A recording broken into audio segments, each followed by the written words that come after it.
New Arrival Savo helmets. Available at Justine Motogears. Hello mga ka-idol! So ngayon, panibagong video na naman. So mag-update lang po tayo sa mga new arrivals Evo helmets.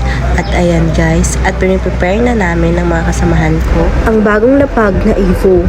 Sa mga hindi pa nakapagpunta at hindi pa nakaalam ng shop ng Justine Motogears, ay nandito lang po kami guys sa Lanit Branch, Radial Road before New Lanit Bridge. Kaya ano pang hinihintay nyo? Magbisita na. At hindi lang po mga helmets ang aming binibinta dito guys. At meron din kaming mga riding pants, riding jacket, at mga accessories. At lalong lalo na sa mga accessories ng mga motor nyo, baka nandito lang yung hinahanap nyo.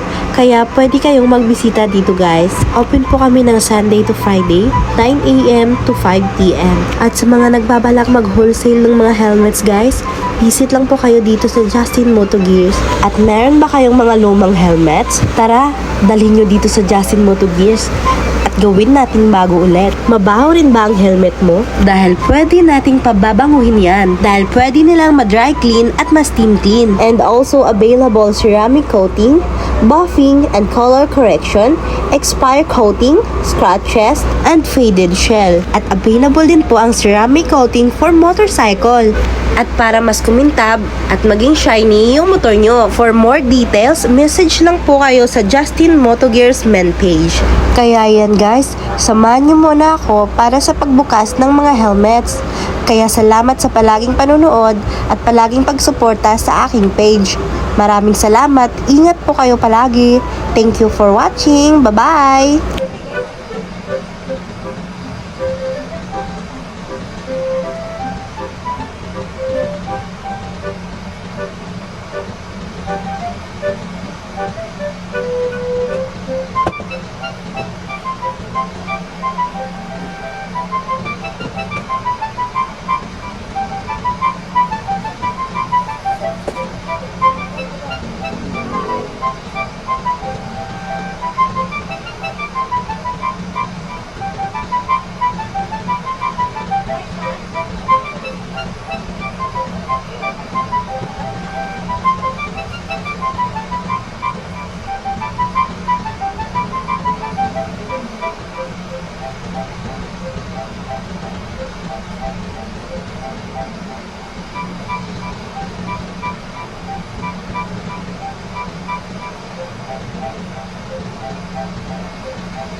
Thank you for watching. Bye-bye.